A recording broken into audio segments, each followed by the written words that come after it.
ألم يعلموا أن الله يعلم سرهم ونجواهم وأن الله علام الغيوب.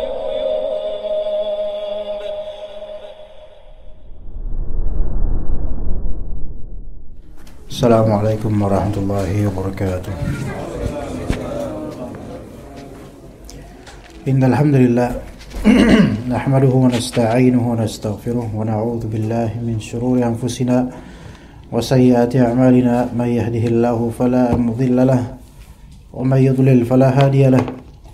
Asyhadu an la ilaha illallah wahdahu la syarika lahu wa asyhadu anna Muhammadan 'abduhu wa rasuluhu la nabiyya ba'dahu.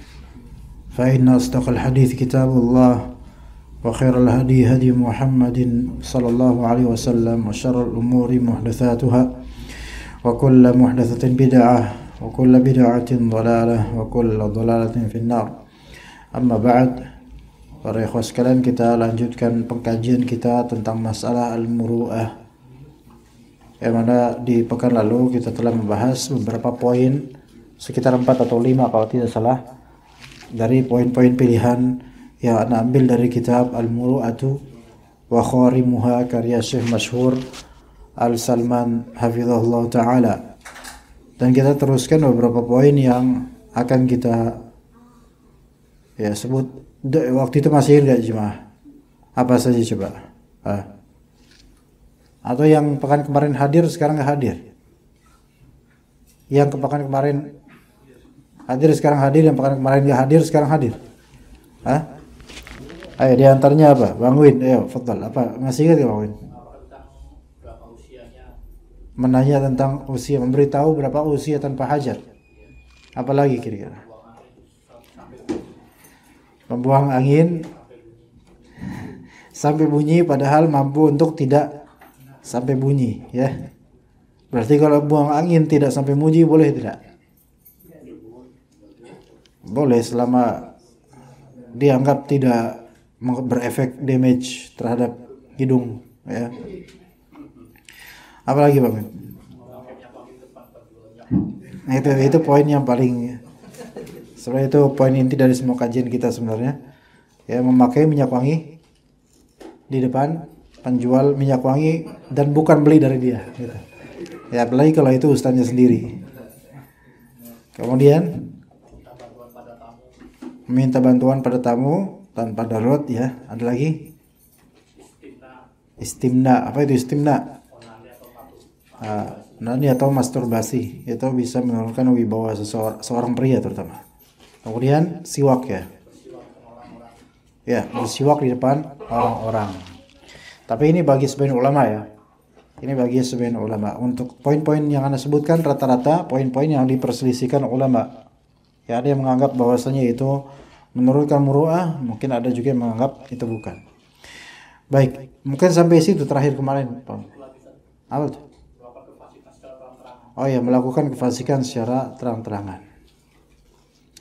Taib. Kemudian kita lanjut, ya. Di antara yang menurunkan kewibawaan seseorang, ya, kewibawaan penuntut ilmu, yaitu al-aklu fit tariqi wal aswaq. Makan di jalanan dan di pasar-pasar. Dan ini ada rincinya juga, ya. Ini ada rinciannya juga.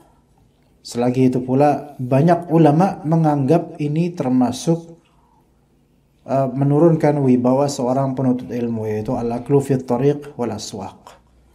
Nanti insyaallah ada rinciannya dari Syekh Masyhur di sini, ada rinciannya tentang masalah ini insyaallah. Ya. Dalam suatu riwayat yang disebutkan oleh Ibnu Asakir dalam Tarikh Ad-Dimashq, ketika memberikan biografi tentang seorang alim bernama Abdullah bin Dawud Al-Khuraibi, ya. Jadi diceritakan bata Ali bin Al-Madini inda Abdullah bin Dawud bil Khuraibah. Ya. Ali bin Al-Madini, salah satu ulama besar, ulama hadis, itu bermalam di kediaman Abdullah bin Dawud di daerah Khuraibah, makanya disebut Al-Khuraibi. Abdullah bin Dawud. Ya. Nah, Ali bin Al-Madini kan musafir. Dia bukan orang Khuraibah. Pas bermalam kemudian fadakhala hanut baqalin yata'asya. Maka Ali bin Al-Madini kemudian masuk ke hanut baqal. Kedai, hanut itu kedai. Dan baqal itu tukang makanan. Ya, baqalah. Ya. Kalau kantin itu maksaf. Baqalah itu biasanya warteg dan semisalnya, itu baqalah. Yang menyediakan makanan. Ya, kedai makanan lah gitu ya. Yata'asya, yaitu makan asya, makan malam di situ, di kedai itu. Maka Abdullah bin Daud Al-Khuraibi ini yang penduduk lokal, ulama lokal situ berkata, "Ya akhi, law sabarta lailatan wahidatan kunta tamut." Wahai akhi, yaitu Ali bin Al-Madini, ulama besar Ali bin Al-Madini ini. Seandainya engkau sabar satu malam aja, ya, engkau bisa matilah gitu. Engkau sabar aja satu malam, memang bisa mati gitu loh. Sabar aja satu malam gak makan. Aina din, aina al-muru'ah, di mana agamamu wahai Ali? Di mana kewibawaan kamu? Ngerti nggak maksudnya? Apa? Di sini Abdullah bin Dawud Al-Khuraibi mengkritik Ali bin Al-Madini karena makan di kedai kopi atau makan di kedai makanan. Ya. Karena lapar. Kata Abdullah bin Dawud, mendingan ente nggak usah makan semalaman daripada harus makan di sini. Di kedai kayak gini. Mana keagamaan ente? Mana kewibawaan ente? Gitu loh maksudnya. Paham ya, ikhwan? Hah? Nggak paham tuh. Sekarang ada warteg, ikhwan. Warteg itu kedai lah, anggap lagi kedua, warteg. Ya. Ana makan di warteg. Antum melihatnya, ya Ustaz, antum makan di warteg. Enggak bungkus gitu. Enggak, makan di warteg. Enggak sabar apa satu malam aja enggak makan, mendingan daripada harus makan di warteg, bikin malu. Mana agamanya? Mana manhajnya? Nah gitu loh. Ya. Mana muruahnya, kewibawaannya gitu loh. Malaka muru'ata wala fika khaira. Kamu wahai Ali tidak punya kewibawaan, enggak ada baik-baiknya kamu, kata Abdullah bin Dawud. Hanya karena apa? Makan malam di warteg. Ya, karena itu di daerah Arab kayaknya bukan warteg tapi warab ya. Warung Arab ya. Nah, di sini ditahdzir Ali bin Al-Madini karena apa? Makan di kantin atau kedai di pinggir jalan. Padahal kondisinya memang lapar sebenarnya. Tapi inilah sebagian ulama berpendapat hal ini menurunkan wibawa sehingga enggak mencerminkan keagamaan yang baik. Ya, padahal di zaman itu hanut atau kedai-kedai itu enggak ada dangdutnya. Nah, sekarang warteg full music. Ya. Masakan Padang. Ya, nyanyian Padang kadang-kadang. Tapi kalau sekarang ada ustadz makan di warteg, antum koreksi nggak? Ya nggak berani sebenarnya. Cuman apakah itu menurunkan muruah atau wibawanya ustadz? Kira-kira gimana? Menurut antum? Menurunkan atau biasa aja? Karena lapar. Oke. Nanti ada rincian insya Allah ya, karena lapar. Oke. Gimana kalau kemasakan Padang? Oh itu malah bagus tuh, malah bagus itu ya. Hah? Karena lebih mahal. Jadi wibawanya ada gitu. Gimana kalau misal di restoran masakan Padang sederhana di dekat jalan tol? Bareng-bareng. Hah? Ustadznya ikut? Boleh, boleh. Asal ada yang traktir. Kalau sendiri-sendiri nggak ada emang. Kalau sendiri-sendiri nggak bisa. Ya. Mumpung ada yang traktir, habis itu piring-piring, masya Allah. Butun itu namanya, atau butun. Baik, kemudian dikatakan faedah di sini Ada Imam Abu Bakar Muhammad bin Al-Walid Al-Fihri berkata, "Ara asy-syahid yatanazzahu an kulli ma yasqutu muru'atah." Aku menganggap, berpandangan, syahid itu yang memberikan syahadah, kesaksian. Jadi dalam kehakiman itu harus ada saksi, misal saksi perzinahan, ya, saksi tentang ikraran sesuatu atau klaim sesuatu, harus ada saksinya, syahidnya siapa. Ya, misalnya kalau ada perzinahan, ada 4 syuhada, 4 saksi dan lain-lain, dibutuhkan saksi, ya. Nah, kalau pakai penghakiman yang syar'i ya seperti itu, ada saksi itu. Nah, saksi itu kan harus adil, yaitu muslim yang thiqah, terpercaya. Maka kata Al-Fihri sini, syahid, ahli saksi atau pensaksi, maka dia harus terbebas dari segala yang menjatuhkan kewibawaannya. Untuk menjadi seorang saksi atas suatu hukum di pengadilan, itu harus apa? Bebas dari segala hal yang menurunkan atau menjatuhkan kewibawaannya. Di antaranya minal akli 'alal mawaidi fil aswaq, yaitu makan di mawaid, jama' dari maidah. Apa maidah, ikhwan?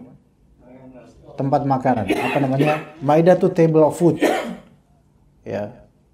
Table full of food itu maidah. Yaitu table apa? Meja penuh dengan makanan, itu maidah. Jadi di antara yang menurunkan kewibawaan makan di meja-meja makan di pasar. Wa fi turuqat ghairi mustakhfin, dan di jalanan-jalanan tanpa mustakhfin. Istighfa yaitu menutup diri, apa ya? Tanpa tirai, pokoknya kelihatan sama orang di jalan dia tuh lagi makan gitu. Tanpa tembok, tanpa tirai, tanpa penghalang, kelihatan lagi makan di pinggir jalan. Maka orang seperti ini tidak diterima persaksiannya. Kalau dia menyaksikan bahwa si fulan berzina, nggak diterima. Kenapa? Karena ente suka makanan jalanan. Gitu. Ketat ya. Gimana kalau sekarang? Ya, kita setiap hari makan jalan, bahkan makan jalur bahkan. Ya kan? Di sini para ulama seperti Sarakhsi, Fakhrul Razi, Al-Ghazali, Abdul Husain, Mu'tazili, Ibnu Nujaim, Ibnu Aqil, dan seterusnya banyak dari para ulama termasuk Imam Nawawi, Ibnu Juzai, dan Al-Amidi, Al-Hattab, kemudian Al-Majd Ibnu Taimiyah, yaitu kakeknya Ibnu Taimiyah. Banyak dari ulama menganggap makan di jalanan itu menurunkan kewibawaan dan memutus persaksian. Orang ini gak diterima persaksiannya. Antum pernah tahu gak masalah-masalah seperti ini? Tidak diterima persaksiannya, la tuqbal syahadatuh. Seperti orang yang adzan tidak di luar waktu, tidak pada waktunya, maka la tuqbal syahadatuh.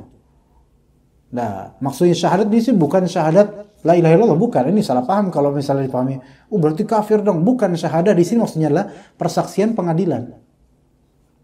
Ya, persaksian pengadilan, saksi akan zina, saksi akan mencuri, saksi-saksi yang dibutuhkan dan seterusnya. Nggak diterima gara-gara hal-hal seperti ini. Ya mungkin kita selama ini nggak berpikir bahwasanya ini tuh jadi tema loh di kalangan ahli hadis. Ya. Tapi kata Syekh Masyhur, wa mimma yajduru tanbihu alaihi, yang penting untuk kita waspadai, kita perhatikan, annal akla fil aswaq wa fit turuqat yakunu mukhillan bil muru'ati fi halatin duna halat. Bahwa saya makan di pasar atau di jalanan itu memang bisa mengikhlal muru'ah, yaitu menurunkan muru'ah, mencederai muru'ah, kewibawaan di suatu kasus, tapi belum tentu di suatu kasus lainnya. Artinya ini masalah yang sifatnya apa? Case per case. Ya. Tidak bisa langsung digeneralisir bahwasanya semua yang makan di tepi jalan atau kalau makan di kedai, waalaikumsalam, atau di warung kopi, maka langsung ditolak persaksiannya dan dianggap tidak berwibawa serta tidak diambil ilmunya. Tidak. Enggak secara mutlak seperti itu. Makanya di sini waqad wada'a ba'dul fuqaha'i tafsilan hasana. Maka sebagian ahli fikih mereka merinci dengan beberapa perincian Di antara syaratnya adalah yaitu makan di pasar atau di pinggir jalan yang bisa menghancurkan kewibawaan. Yang pertama, an yakuna bimar'an nas. Makannya itu di pinggir jalan atau di pasar dilihat oleh orang-orang, kelihatan. Ya, kelihatan. Adapun kalau misalnya dia makan dalam keadaan tidak kelihatan sama orang-orang, maka apa? Tidak masalah. Contoh apa? Tidak kelihatannya tertutup. Gitu. Atau di malam hari. Iya. Kedai dan di bagian yang tidak ada lampunya dia makan di situ sendiri sama tikus gitu kan. Ya. Kalau iya kayak gitu. Ya. Misalnya akalahu mustatiran fi dakhil dukan, dia makan di dalam toko atau di dalam restoran, enggak masalah. Apalagi sekarang kan enggak masalah. Siapapun mau masuk restoran toko gitu kan. Enggak masalah karena di dalam. Atau dia enggak di pinggir jalan gitu enggak, ya kan? Nah, ini enggak masalah. Yang kedua, syarat kedua, an yakunal aklu katsiran bi an yad'a ma'idatan fi suq. Yang membuat jatuhnya wibawa, makanan itu banyak dengan cara apa? Menaruh makanan di maidah, di meja makan di pasar. Banyak gitu. Buat dia gitu, kelihatan kemaruknya. Gimana kalau antum ke restoran masakan Padang yang agak mewah? Kayak kapan gitu? Pernah kayaknya gitu. Nah, siapa gitu yang pernah? Iya, barang-barang ramai konvoy gitu kan, tolabul ilm konvoy ya, pakai sarung, pakai peci. Oh iya. Nah, ditaruh tuh makanan banyak. Pertanyaannya, memenuhi syarat gak itu untuk menghancurkan kewibawaan orang-orang yang makan ini? Memenuhi syarat gak kira-kira? Coba antum gali ingatan antum lagi, kapan gitu? Kayak pernah dan kayak berharap akan lagi gitu. Orangnya gak ada di sini. Bangunin telepon, ada yang ngomong kayak gitu. Hah? Memenuhi syarat nggak? Ya, syarat pertama tadi apa? Nggak kelihatan. Kalau kelihatan orang bisa menurunkan wibawa. Kemudian syarat kedua, katsir, banyak, ditaruh di meja makan. Nah, tapi di sini katakan selain banyak ditaruh di meja makan, di satu orang yang mau makan, gitu loh. Ketika itu kan antum berapa orang? Banyak. Bahkan satu orang porsinya lebih dari satu. Ya. Dan dia yajlisul akli 'alaiha bimar'a minan nas. Dia duduk untuk makan di meja makan itu dengan penglihatan orang-orang gitu loh. Jadi banyak, ya, lauknya banyak dilihat sama orang-orang. Dia orang lewat tuh kelihatan dia gitu loh. Ya. Katakan falau akala qalilan la yaqdah bi mur'atihi. Kalau dia makan sedikit, ya enggak masalah. Ya, misalnya di meja memang kelihatan orang, tapi dia makan cuma dimakan sedikit, satu piring, satu mangkuk buat sop atau apa, udah begitu doang. Itu dikatakan di sini tidak dicederai atau tidak tercela dengan kewibawaannya. Tapi tidak rusak kewibawaannya. Tapi kata beliau, wal kathratu wal qillatu yuhaddiduhal urf. Banyak atau sedikitnya makanan itu dikembalikan kepada urufnya. Bagi orang-orang sini kira-kira gimana gitu loh. Maka kalau ke restoran Padang, antum satu orang atau dua orang tiba-tiba dari pihak restoran menaruh banyak dari piring-piring. Ya, dan itu isinya lauk, jeroan semua. Ya, kira-kira turun enggak wibawa antum? Atau orang-orang memaklumi? Pasti memaklumi. Malah justru biasanya di restoran kayak gitu menunjukkan muruahnya malah tinggi gitu kan ya. Iya, makanya kita menginginkannya lagi kan. Iya, karena di mana lain nggak kayak gitu. Ini kebetulan restorannya memang lebih mewah gitu. Apalagi di ruangan khusus gitu kan. Begitu, masya Allah.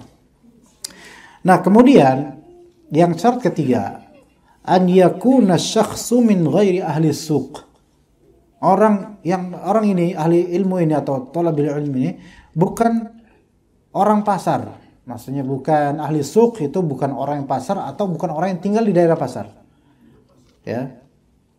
Fa in kana min ahli suq aw mimman i'tada al-aklu hunak mimman i'tada al-akla hunak fa innahu la yuqdah bil muru'ah. Adapun kalau dia ahli suq yaitu pedagang situ, boleh enggak talibul ilm berdagang di pasar? Ya boleh lah. Kan para sahabat mereka dagang di pasar. Abdurrahman bin Auf ketika di Madinah nyarinya apa? Pasar buat muterin duit. Jadi berdagang di pasar itu tidak menurunkan muru'ah, ikhwan. Ini yang perlu dimindsetkan. Kecuali mungkin kalau dia talibul ilm kibar yang memang tidak layak di pasar-pasar yang banyak terjadi riba, musik, dangdut dan seterusnya. Itu memang mukhil bil muru'ah itu. Itu bisa mencederai kewibawaannya. Iya, antum pasti nggak mau melihat ustadz antum atau ya ustadz yang antum panuti, yang antum masya Allah beliau ini, tiba-tiba antum temukan lagi dagang risol di pasar, kan nggak enak liatnya. Ya nggak enak, walaupun halal dengan risol. Tapi ya ustadz, apa bisa pegawai antum aja? Kenapa nggak antum di sini? Karena tidak layak. Ntar ada orang pura-pura buta kemudian selawatan sulis sama Haddad Alwi, ya Nabi salam alaika gitu kan, ngedeketin dia. Terus ustadznya gini, kenangan gua nih katanya, ya kan? Artinya kita pun tahu mungkin talibul ilm biasa atau ikhwan biasa mungkin oke lah, nggak masalah dah, wajar karena kalangan awam dari penuntut ilmu. Tapi kalau sampai level ustadz atau dikenal ustadz besar kemudian jualan di pasar, itu sepertinya tidak tepat. Makanya sebagian dari ulama mengatakan namanya mihnah pakai hak, mihnah atau hirfah, pekerjaan. Mihnah itu pekerjaan, ya kan? Ma mihnatuk, yaitu pertanyaan what's your job, ya. Hirfah juga skill, pekerjaan. Pekerjaan itu pun juga memiliki kewibawaan. Ada beberapa pekerjaan atau job yang sebagian orang talibul ilm tidak pantas mendapatkannya. Kasih contoh, fadal kasih contoh talibul ilm yang memang dia konsentrasi ilmu. Fadal. Ada pekerjaan, bukan pekerjaan haram, bukan, aslinya bukan haram, tapi pekerjaan ini mukhil bil muru'ah, bisa mengurangi kewibawaan dia sebagai penuntut ilmu. Fadal. Tanpa nyebut merek ya. Kalau nyebut merek tolong di sensor. Nggak bisa ya. Fadal. Tafadhal. Bukan pekerjaan antum, jangan sebut pekerjaan antum. Pegawai minimarket. Yang di situ ada musik ya. Mungkin sedikit khalwat mungkin antar pegawai. Dan belum lagi nanti di gedung kan ada bangunan lantai 2-nya gitu kan. Ada gudang, banyak setannya, nah gitu. Misalnya. Banyak khurufatnya juga, itu urusan lain, beda-beda gedung-gedung. Tapi yang pasti absolut adalah apa? Ada musiknya ya kan? Kemudian menjual rokoknya gitu kan ya? Kan gak enak gitu kan? Memang tetap halal, kerja di situ halal. Tapi untuk orang yang sudah menuntut ilmu, enggak layan bagi gitu loh. Antum pasti ketika melihat petugas minimarket ini jenggotan misalnya, akhi antum ada kerjaan lain gak sih? Lah ini kerjaan mana? Yang lain lah. Atau antum ganti, ya rokok ganti siwak. Ya rokok ganti siwak. Jadi jual siwak banyak tuh kayak di Madinah gitu. Terus lagu-lagu ini ganti kajian Ustaz Firanda bisa nggak? Orang masuk itu kok chemistry-nya kayak kajian, nggak bakal bisa kan? Mau nggak bisa berubah, nggak bisa diubah. Maka yang afdol jangan di situ, itu mengurangi muruah dia. Taib, itu satu, ahsan. Apalagi ikhwan? Seperti yang antum tahu jawabannya. Hah? Nggak tahu. Tapi anda tahu kok, antum sebenarnya tahu. Atau antum nggak mau ngasih tahu pekerjaan antum apa? Ayo, tafadhal. Apalagi? Tafadhal. Sebutkan. Yang kalau antum melihat penuntut ilmu ini di bagian itu, antum menyarankan jangan di situ deh. Layan bagi, nggak pantas. Ayo, fadhal. Kedai? Itu kita anggap sama Pak dengan yang minimarket tadi. Hah? Hotel gimana dulu nih? Jadi kalau hotel syariah boleh. Hotel yang tidak syar'i gitu maksudnya. Kalau hotel yang tidak syariah berarti merek itu. Ya. Hotel yang konvensional ya. Nah, karena ada hotel syariah, ada hotel konvensional. Nah, iya. Dan berbagai ya banyak hal-hal yang mengerikan terjadi di situ gitu kan. Iya, tidak layak. Tanpa nyebut merek berarti kan kita nggak masalah. Tapi kita ada ikhwan udah ngaji, apalagi ustadz, jadi resepsionisnya nggak cocok. Kecuali mungkin hotel-hotel yang memang pro dengan syariah, berusaha untuk menggunakan syariah, itu oke lah. Taib, apalagi ikhwan? Pembalap, pramugara, ngeri sih itu ya. Itu dunia itu ngeri. Allah, dunia itu. Ya kita nggak meremehkan job, tapi yang happen itu, yang terjadi itu ngeri. Allah nah. Ya nggak perlu diceritakan lah. Bukan pengalaman, tapi ada sepasang suami istri, dua-duanya pramugari, satunya pilot, suami pilot, yang pramugari. Keluarga mereka hampir berantakan karena memang dunianya itu, dunia di sana ya memang banyak ujiannya. Ya. Tetapi tetapi kalau pramugara oke ya. Tapi kalau misalnya pilot, kira-kira gimana? Oke nggak? Oke karena antum melihat pilot itu masya Allah. Antum nggak tahu dunia sama kayak pramugari, kan? Iya. Status si pilot itu masya Allah gitu. Iya. Nggak bakal nurunin murah, nggak. Tapi behind the scene itu antum nggak tahu. Iya. Walaupun anak nggak pernah main di bidang itu, tapi ada beberapa orang yang menceritakan beberapa hal yang membuat kita itu alhamdulillah pekerjaan kita nggak di sana, gitu aja. Image bagi yang paham Pak, karena nggak semua orang itu memahami apa di dalam. Ya image pilot, masya Allah gitu kan. Gimana Pak? Hebat, masya Allah, memang hebat dan besar gajinya. Ya. Apalagi ya ikhwan? Gojek misalnya. Enggak, bagiannya sih enggak menurunkan muruah. Bagiannya ya, enggak menurunkan muruah. Bahkan ana lebih suka diantar sama ikhwan. Iya, cuman ikhwan kayaknya enggak ada yang mau ngantar ana. Karena ana juga memang sendiri punya motor, jadi buat apa diantar? Ya. Suatu ketika ana kemarin dari rumah mertua. Ada Gojek, ya. Ana pesan Gojek. Di jalan dari awal jalan sampai di tengah jalan itu dia diem aja. Tiba-tiba dia bilang, "Afwan, ini dengan Ustaz Hasan Al-Jaizi bukan?" Duh, kok tahu antum tiba-tiba? Soalnya tadi di ininya ada Hasan J. Tapi anak ngeliat kayaknya anak kayak kenal gitu ngeliat wajahnya. Iya anak itu. Jadi selama perjalanan tuh dia tuh bimbang. Ini Hasan bukan itu. Grogi. Dan ternyata dia suka ngaji yang mana masih hijau. Yang suka ngaji aja itu masih agak ragu ini bener gak nih orangnya gitu loh. Ya kayak gitu. Kalau antum kan enggak ada ragu. Ya. Nah, yang seperti ini wallahu alam bagiannya enggak, insyaallah. Ya, insyaallah enggak. Walaupun mungkin bagi sebagian orang, bagi sebagian kita mungkin jadi Gojek yang go-ride itu menurunkan wibawa karena pikirannya apa? Bisa jadi nanti nganterin perempuan, nganterin ini gitu. Tapi begitulah pekerjaan itu sekarang tuh rata-rata berkonsekuensi, kawan. Kantoran berkonsekuensi. Ya. Kerja di bank konvensional. Gimana menurut antum? Menurunkan muruah enggak? Iya. Bagi ikhwan yang sudah mengaji gitu loh. Kok kerja di situ antum?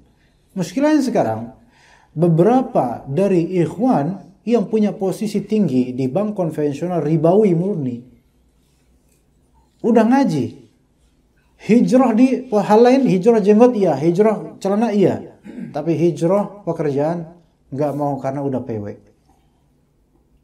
Kira-kira turun murah nggak bagi antum? Kadang-kadang bagi sebagian kita nggak turun murahnya. Karena apa? Tajir bro ini. Karena kaya jadi nggak turun murahnya. Nah makanya kita di sini bagi ulama kekayaan itu nggak seberapa. Yang penting ilmu itu harus terjaga. Kalau perbuatan kita, pekerjaan kita menurunkan muru'ah, maka bisa apa? Walaupun kaya itu nggak dilihat dari situ bagi ulama. Taib. Orang yang biasa ahli suq atau ahli suq pedagang situ, yang mana berdagang di pasar boleh kecuali bagi orang-orang yang memang dikenal kibar keilmuannya, maka tidak layak ya. Nah, dan biasa makan di pasar, maka itu tidak masalah. Tidak ada masalah. Maka dari sini kita pelajari bahwasanya athar-athar salaf. Pahami baik-baik. Kadang athar salaf yang mungkin untuk zaman sekarang itu sangat-sangat fantastis lah atau ajaib gitu, gharib. Ajaib ya. Memahaminya itu tidak serta-merta harus plek-plek dipraktekkan persis seperti itu ya kawan. Karena kalau dipraktekkan seperti itu, boleh jadi sekarang nggak ada ustadz yang berhak ngajar antum. Itu satu. Contoh lain, sebagian dari salaf mereka mengatakan bertetangga dengan kera dan babi lebih aku sukai daripada bertetangga dengan ahlul bid'ah. Sekarang kalau antum telan bulat-bulat plek seperti itu, antum tinggal di pelosok sekarang. Karena sekarang siapa di antara antum yang tetangganya ahlus sunnah semua? Ya. Hatta di perumahan sunnah, boleh jadi pura-pura sunnah, tapi sebenarnya ahlul bidah dia. Kita nggak tahu. Ahlul bidah seperti apa yang layak kita jauh dari bertetangga darinya, itu kan ada di sini. Gitu loh. Dulu di Facebook, di media sosial, di Facebook terutama. Mentahdzir ahlul bidah, Masya Allah, ya silakan. Mentahdzir ahlul bidah, membantah ahlul bidah di Facebook, Masya Allah. Sampai menyebutkan riwayat-riwayat seperti ini. Bertetangga dengan kera dan babi lebih aku sukai daripada dengan ahlul bidah. Taib. Antum mengatakan itu di internet. Coba katakan itu di RT. Mungkin Pak RT antum tuh ahlul bidah juga. Bahkan Pak RT antum yang punya kontrakan antum. Antum kontrak sama Pak RT. Ya. Bertetangga dengan kera dan babi lebih aku cintai daripada ngontrak di rumah ahli bid'ah. Nah, ayo gimana? Makanya ikhwan, ketika memang ada athar salaf yang ternyata kalau kita ambil bulat-bulat, maksudnya zahir langsung, dan itu bisa bertabrakan dengan kondisi sekarang, maka pelajari lagi, jangan langsung diamalkan, langsung kemudian berprinsip seperti itu, jangan. Sebab ini ikhwan, kita ini ketika membahas akidah manhaj, baru ngaji, mendengar athar seperti ini, langsung, wah, terangkat. Beberapa anak muda tuh. Sehingga langsung pulang ke rumah, bukannya melembut hatinya, malah makin keras hatinya. Ya ini salahnya bukan salah athar salaf. Karena ini kontekstual di zaman itu. Untuk pindah rumah mungkin gampang.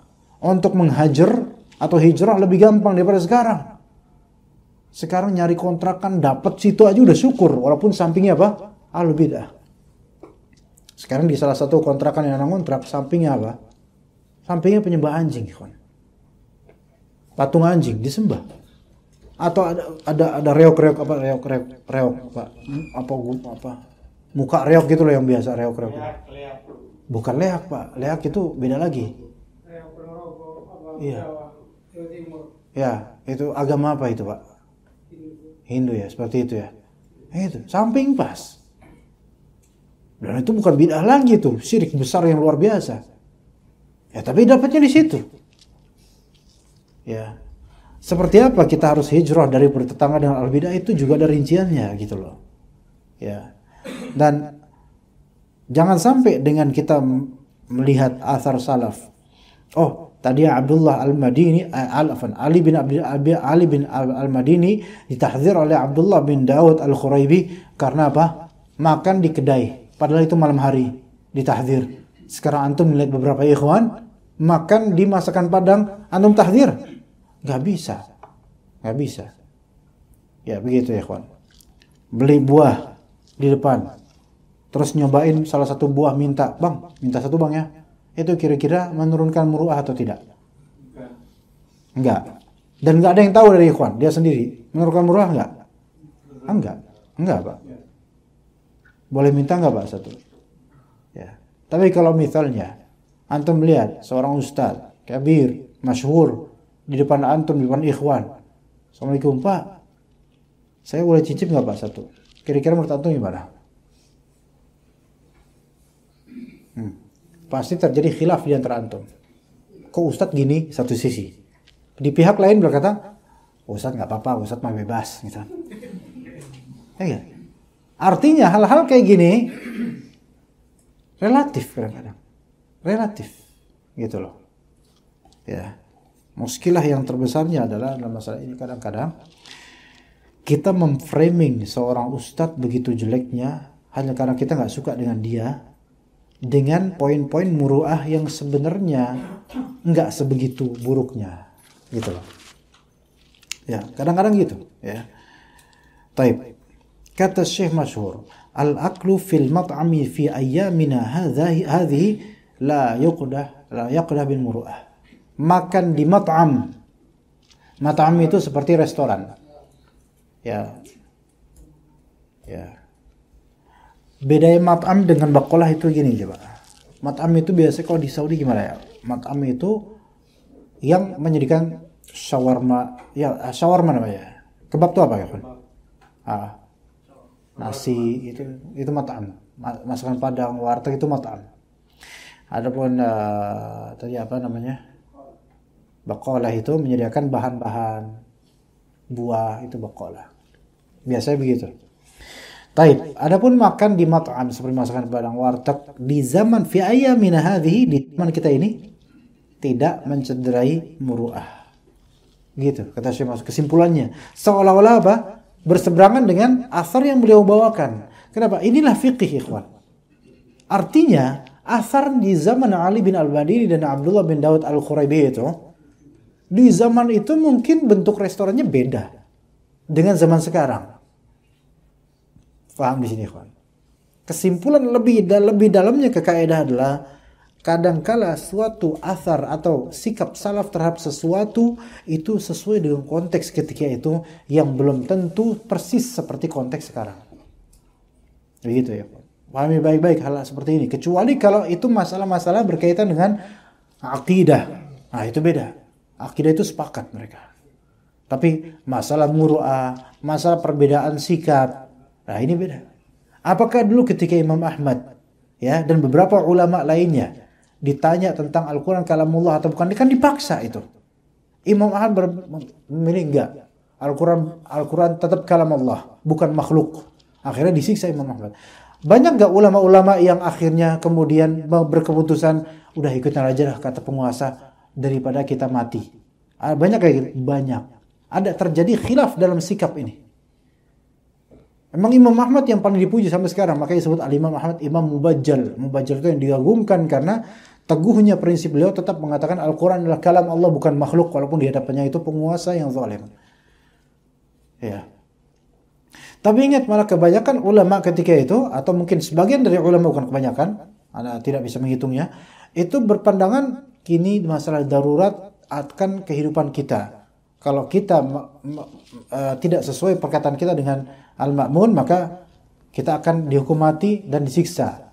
Maka kita mengatakan Al-Quran sesuai dengan apa yang mereka inginkan, tapi hati kita mutmainnun bil iman. Berarti di sini ada perbedaan sikap, ikhwan, di antara salaf, di antara ulama salaf, bukan salaf, di antara ulama salaf. Dan ini masalah yang kontekstual. Bahkan padahal ini masalah berkaitan dengan akidah Islam loh. Tapi di sini bukan akidahnya, tapi sikapnya. Imam Ahmad sikapnya tetap teguh, sementara beberapa ulama lain akhirnya apa? Menjawab sesuai aja dengan apa yang diinginkan oleh orang zalim itu, gitu. Tapi apa akibatnya dari sini? Di antara efeknya Imam Ahmad ada sedikit putus persahabatan dengan salah satu ulama yang ana lupa namanya. Ana lupa namanya. Apakah itu Yahya bin Ma'in atau lainnya, lupa namanya. Tapi gara-gara perawi ini atau sahabat Imam Ahmad ini difitnah ini, yaitu dimihnah seperti ini, ditanya oleh penguasa, apakah Al-Quran kalam Allah atau makhluk? Maka ulama ini memilih Al-Quran makhluk karena terpaksa. Imam Ahmad akhirnya setelah semua masalah clear, Imam Ahmad bebas dari penjara, bebas dari siksaan, Imam Ahmad nggak mau lagi ngobrol dan memberi riwayat atau ngambil riwayat dari ulama ini. Itu ada terjadi.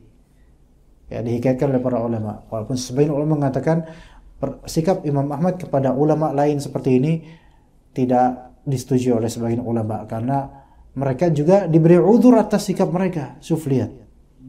Ya, diberi udzur atas sikap mereka ikut dengan ucapan penguasa karena khawatir akan kelanjutan hidup mereka gitu loh. Ya, ya begitu. Masalah sikap salaf itu kadang-kadang sesuatu yang kita itu perlu melihat lebih luas lagi. Kadang-kadang sikap A belum tentu pakem A untuk semua salaf. Ada salaf lain yang sikapnya ternyata B untuk masalah yang sama. Ya begitu, diperhatikan hal seperti itu. Ya. Nah, dikatakan di sini ini azan apa? Ya oke, kita azan dulu, setelah itu kita lanjut beberapa rincian insyaallah. Baik, kita lanjut ke poin berikutnya tentang makan juga yang membuat muru'ah atau keibuan seseorang talibul ilm itu menurun. Al-aklu min mawdi'i yadi sahibihi wa min ghairi ma yalih. Makan dari tempat tangan sahabatnya, temannya. Makan dari piring temannya. Bukan dari apa yang di samping dia. Baik-baik kalimat ini. Ya. Kata Nabi SAW di sini dalam hadis riwayat Muslim dari Umar bin Abi Salamah berkata, Umar bin Abi Salamah, "Kuntu fi hajri Rasulullah SAW." Saya berada dalam pengasuhan Rasulullah SAW. Wa kanat yadi tatishu fi as-sahfah. Tanganku itu waktu itu sedang ngubuk-ngubuk di suatu sahfah, yaitu piring atau wadah. Maka berkata Nabi SAW, "Ya gulam, samillah wa kul biyaminik wa kul mimma yalik." Wahai anak kecil, bacalah bismillah, makanlah dengan tangan kananmu, dan makanlah apa yang yalik, yaitu ma yaqrubuk, apa yang dekat padamu. Dekat berarti yang di samping aja gitu loh, yang terjangkau pada tangannya gitu loh, ya memang bagian dia atau dekat dengan dia.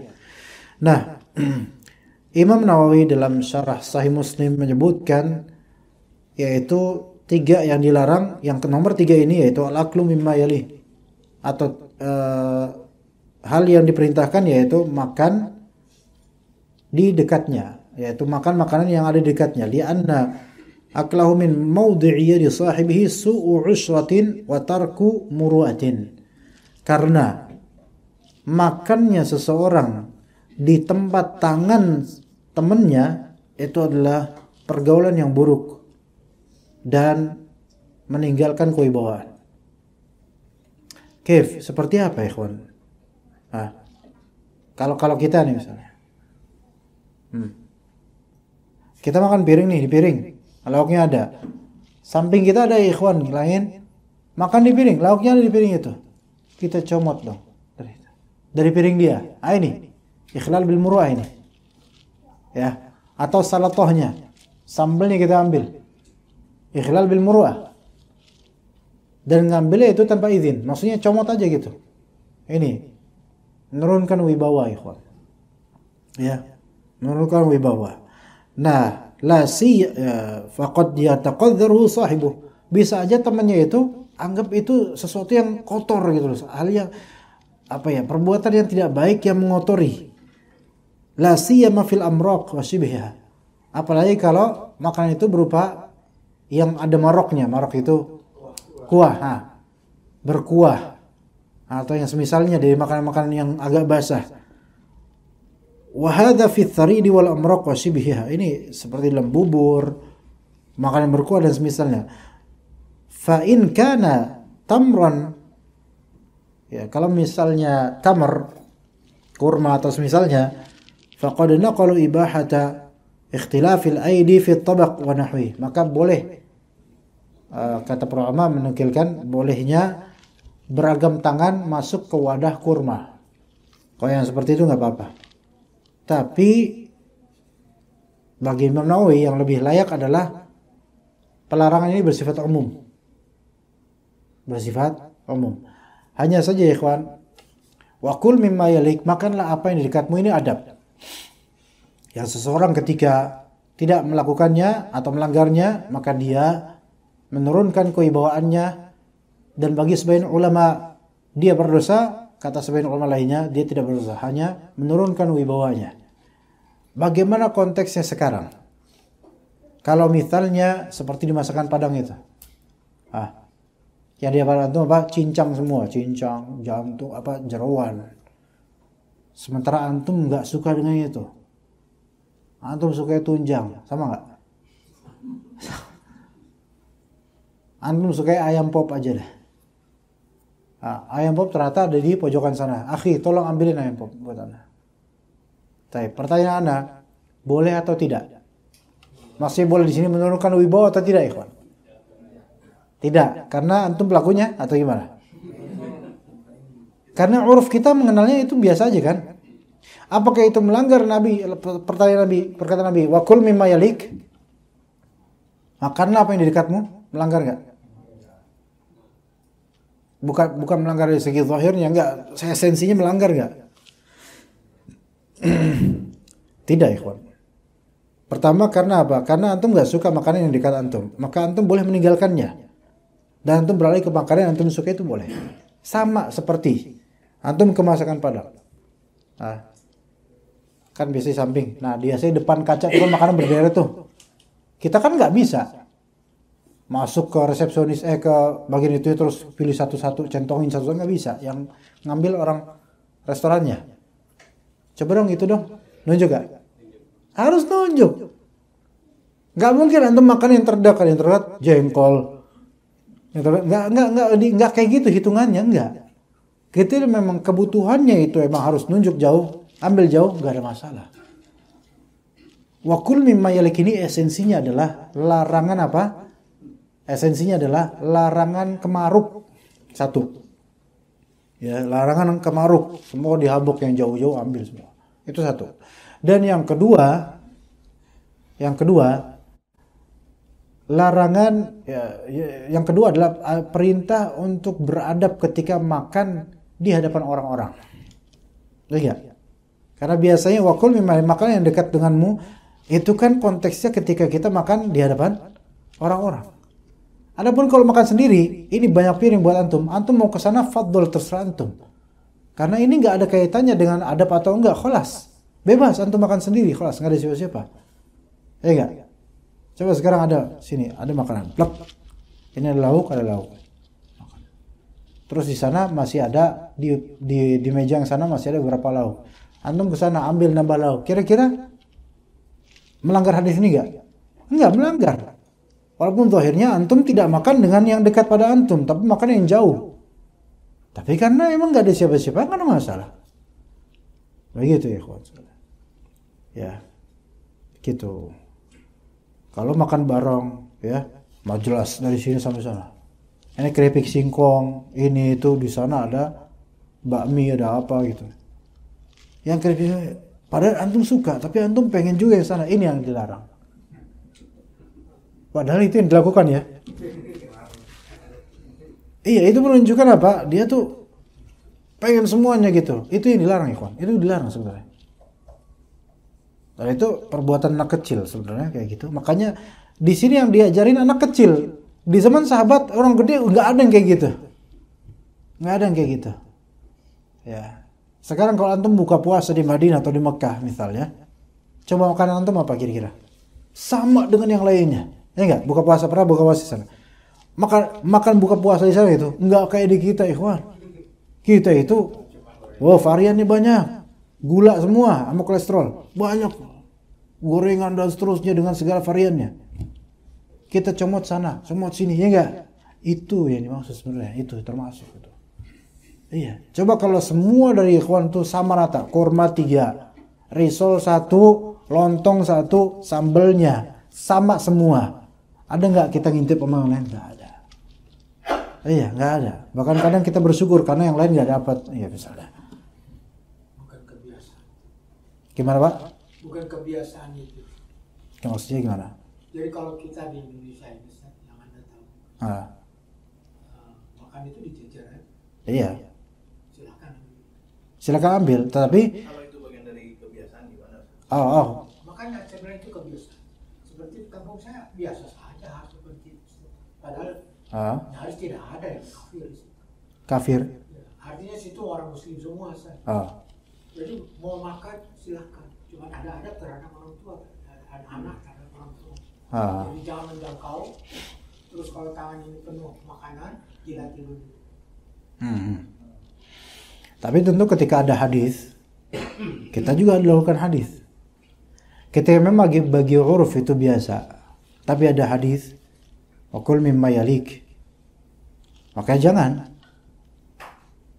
Dan hendaknya di uruf kita, kalau membiarkan hal itu, sementara hadis seperti ini, kita harus didik anak-anak kita. Makan yang dekat-dekat nak. Kalau itu yang dekat kamu, udah situ aja. Memang uruf kita kemudian nggak apa-apa kamu makan sana, jangan. Sebenarnya gitu. Ya, sebentar. Saya contohkan di keluarga saya saat ini. Di bulan puasa ada ayam, cuma itu. Saya jauh dari makanan yang saya mau. Saya ngomong sama Pak, mau yang itu. Ya. Padahal dekat saya ada makanan yang lain, tapi saya mau yang dekat ayah saya itu di depan saya makanan itu tidak ada. Ya. Saya minta mau yang itu. Taib. Itu kebiasaan di keluarga saya. Jadi kalau kita mau ngomong. Ya. Tapi lebih afdol gimana Pak? Ya, buat saya itu afdol. Kata Nabi SAW. Enggak, Ustaz. Waktu itu kan belum ada. Saya baru hari ini saya dengar ada antum menyatakan begini. Dan itu beberapa tahun yang lalu saya sudah dapatkan. Oh begini ternyata Islam berkata. Tapi saya umur 5 tahun saya belum kenal antum Ustaz. Ayah saya belum tahu hal itu. Meskipun ayah saya orang Patri. Jadi nggak ngerti kita Ustaz. Ya fadol. Alhamdulillah antum menyampaikan. Mungkin mayoritas ini nggak tahu, saya belum. Ya, alhamdulillah ini ilmu. Inilah ilmu. Tidak terlambat usia, alhamdulillah Pak. Ya enggak, maksud saya gini Ustaz. Periode ini kan berjalan Ustaz. Ya. Saya mendapatkan apa yang Ustaz sampaikan ini. Mula-mula saya mengenal salaf ini kira-kira tahun 93 waktu saya belajar sama Ustaz Hakim. Ya. Nah di situ saya mulai tahu begini. Alhamdulillah. Begini. Sampai satu saat mengaji dengan Ustaz Yazid. Seperti tadi bagaimana dengan rokok. Saya kerja di bank. Ya. Teman saya orangnya, saya kerja di bank konvensional Ustaz Yazid berhenti, saya samperin. Dimaksud Ustaz itu bukan sekarang atau besok datang ke bos bilang saya mau berhenti, bukan gitu. Iya.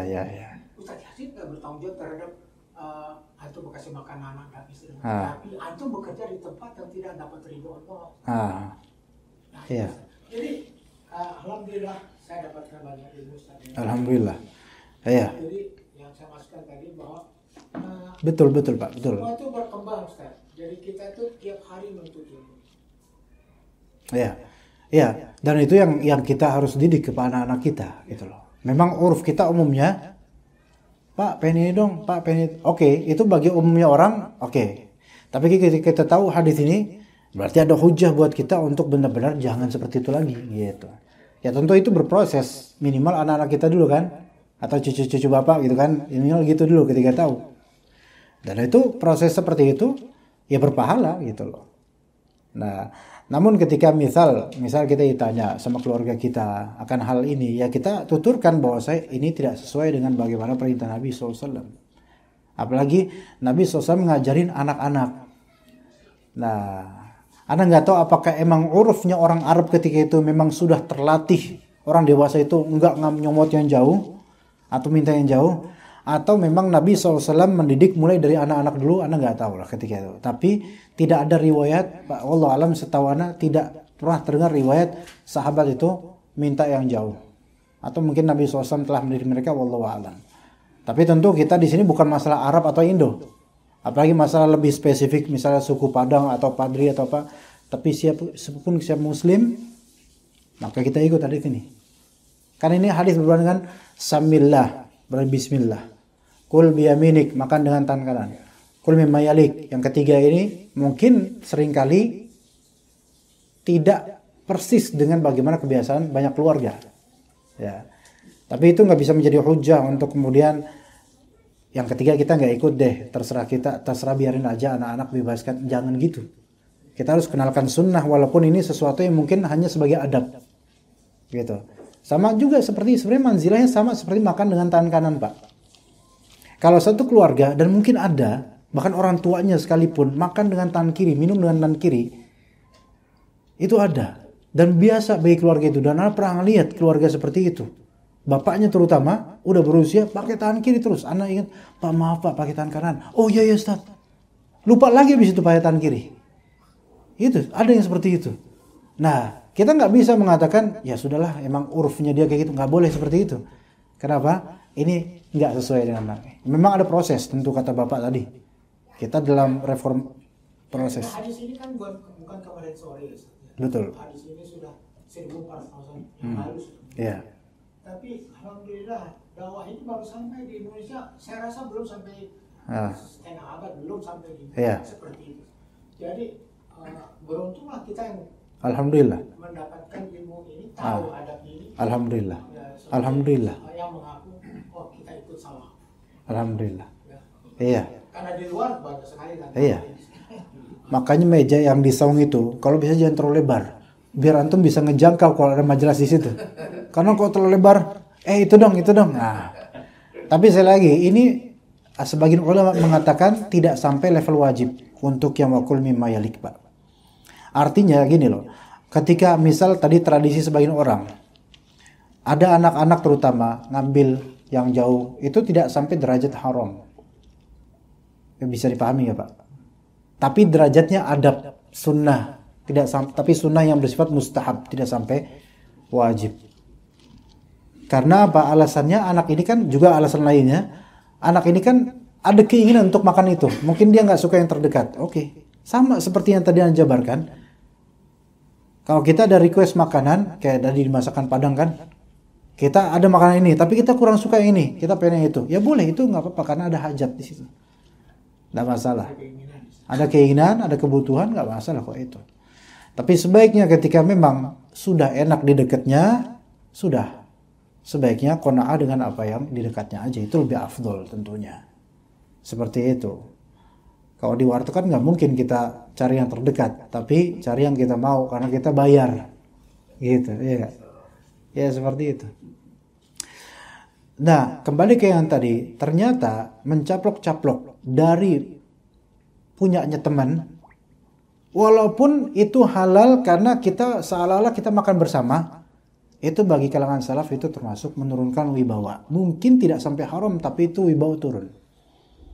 Iya, antum juga belum tentu ridho loh, teman-teman ikhwan. Lagi makan, ini lauk antum. Di situ lauk dia. Tiba-tiba dia ngambil tanpa izin, tanpa apa. Fadl kalau izin, akhi boleh nggak anda coba? Mungkin oke lah, walaupun sebaiknya tidak. Tapi oke lah, mungkin dia mau. Boleh nggak anda minta paruhnya gitu. Fadl. Nah itu oke lah ya. Tapi kan ada beberapa orang nggak kayak gitu. Mohon maaf kalau di antara antum kayak gitu. Ceplok. Ngeliatin loh. Ini yang nurunin wibawa. Ada satu ikhwan lulusan Madinah. Ya. Bukan karena lulusan Madinahnya, bukan karena Madinah, wallah, bukan. Tapi ternyata beberapa ikhwan lainnya, teman-teman satu sama lulusan Madinah, itu nggak suka dengan akhi ini. Apa ternyata penyebabnya? Bukan karena curang, ghibah, ghish, namimah, bukan. Karena dia kalau makan suka nyaplok punya teman, itu doang. Ada beneran Pak, sampai beberapa temannya sakit hati. Beneran loh, itu jangan dianggap remeh loh. Kita belum tahu teman-teman kita tuh ridho apa enggak loh kita caplok makanannya. Iya, begitu. Bahkan, oh itu beda lagi. Itu kan kebiasaan antum, itu zen itu. Kalau itu malah sunnah. Iya. Satu namar namanya sunnah.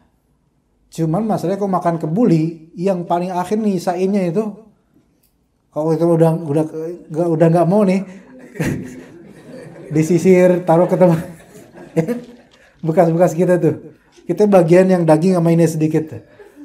Ya itu kembali ke uruf.